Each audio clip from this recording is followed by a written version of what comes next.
semuanya, perkenalkan nama saya Hana Aprilia Kurniawan dari Prodi PG PAUD Universitas Negeri Jakarta. Di sini saya akan menjelaskan hasil observasi film yang sudah saya lakukan melalui film berjudul Akilah and the Bee. Sebelum itu, saya akan bercerita sedikit alasan saya memilih film ini. Alasan saya memilih film ini karena sebelumnya saya sudah menonton film ini, namun hanya sampai 30 menit awal. Kebetulan saat Ibu Evita memberikan tugas PTS untuk mengobservasi film, Ibu Evita juga merekomendasikan film Akilah and the Bee ini. Menurut saya, film ini itu sangat seru dan menarik. Jadi saya memutuskan untuk menonton film ini kembali dan menganalisisnya.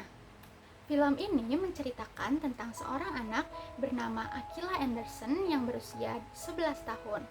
Jadi Akilah ini memiliki kemampuan mengeja kata yang sangat baik. Tapi walaupun pintar, Akilah itu sering minder dan kurang percaya diri karena ia mendapatkan perilaku tidak baik dari teman-teman sekolahnya. Ia kadang diejek dan ditertawakan.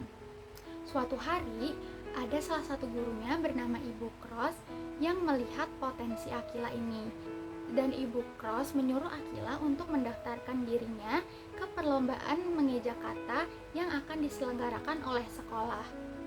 Awalnya Akilah tidak mau mengikuti perlombaan ini karena ia takut tambah diejek oleh temannya. Tapi Akilah berhasil dibujuk untuk mengikuti perlombaan mengeja ini. Nah, saat mengikuti perlombaan mengeja kata di sekolah, Akilah itu memenangkan perlombaannya. Dari situlah perjalanan Akilah dimulai sampai nantinya ia dilatih oleh Dr. Larabi dan mencapai perlombaan nasional. Ada banyak perkembangan peserta didik yang terlihat dari film ini. Yang pertama, perkembangan kognitif. Perkembangan kognitif Akilah sangat baik. Dilihat dari kemampuan berpikir dan menghafal katanya.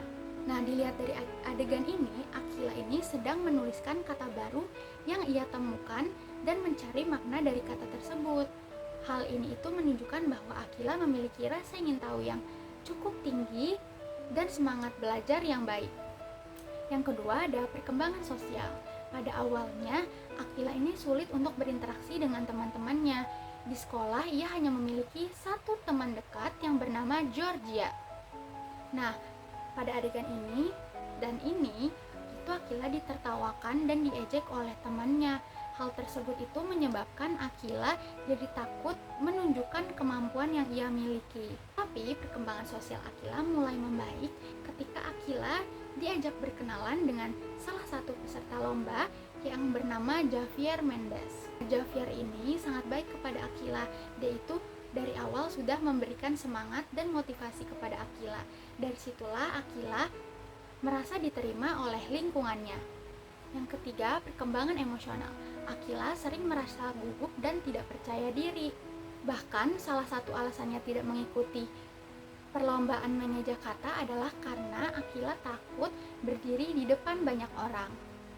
Selain itu, awalnya kemampuan mengendalikan emosi Akilah masih kurang. Dilihat dari adegan ini, nah itu Akilah berbicara kurang sopan kepada Dr. Larabi dan marah ketika cara bicaranya dikritik. Namun lama-kelamaan perkembangan emosional Akilah sudah lebih baik. Akilah menjadi lebih percaya diri ketika ibunya menonton perlombaannya. Nah, dari situ juga terlihat bahwa dukungan keluarga sangat berpengaruh terhadap kondisi emosional anak. Yang keempat, perkembangan moral. Seperti yang tadi saya bilang, bahwa awalnya Akilah bersikap tidak sopan kepada Dr. Larabi. Namun, pada adegan ini, Akilah datang kembali ke rumah Dr. Larabi untuk meminta maaf dan berjanji bahwa ia tidak akan mengulangi kesalahannya lagi. Nah, adegan tersebut menunjukkan bahwa Akilah sadar akan kesalahannya dan belajar menghargai orang lain. Contoh perkembangan moral lainnya itu ada di adegan ini. Adegan ini hanya tersisa dua peserta saja, yaitu Akilah dan Dilan. Karena Akilah mengetahui bahwa Dilan ditekan oleh ayahnya untuk menang, Akilah sengaja mengeja kata dengan salah untuk memberikan kesempatan Dylan agar memenangkan perlombaannya. Menurut saya, adegan ini itu sangat menunjukkan rasa empati dan kepedulian Akila terhadap orang lain.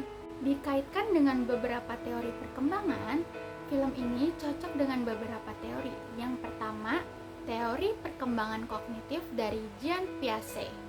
Dalam film ini terlihat kemampuan Akila memahami kata baru, menghafal banyak kosakata, dan belajar dengan cepat. Yang kedua, teori psikososial Erik Erikson. Menurut teori ini, anak membutuhkan dukungan dan penghargaan agar percaya diri. Tetapi bullying yang dialami Akila membuatnya minder dan kurang percaya diri. Yang ketiga, teori sosiokultural yang dikemukakan oleh Lev Vygotsky. Teori ini menjelaskan bahwa perkembangan anak dipengaruhi oleh lingkungan sosial dan bantuan dari orang lain. Di film, hal ini itu terlihat ketika kemampuan Akila berkembang pesat ketika dibantu oleh Dr. Larabi, keluarga, teman-teman, dan lingkungan sekitarnya. Yang keempat, ada teori kebutuhan dari Abraham Maslow. Akila membutuhkan rasa aman, dukungan, dan penghargaan supaya bisa berkembang dengan baik. Terlihat di film ketika ia sudah mulai mendapatkan dukungan dari keluarga dan lingkungannya, rasa percaya dirinya juga ikut meningkat. Yang kelima, ada perkembangan moral dari Lawrence Kohlberg. Hal ini terlihat ketika Akila mulai memahami kesalahannya, meminta maaf, dan menunjukkan empatinya kepada Dylan. Dalam film ini terdapat beberapa kesalahan yang dilakukan oleh lingkungan, orang tua maupun sekolah. Lingkungan sekolah kurang mampu menciptakan lingkungan yang aman dan nyaman bagi anak.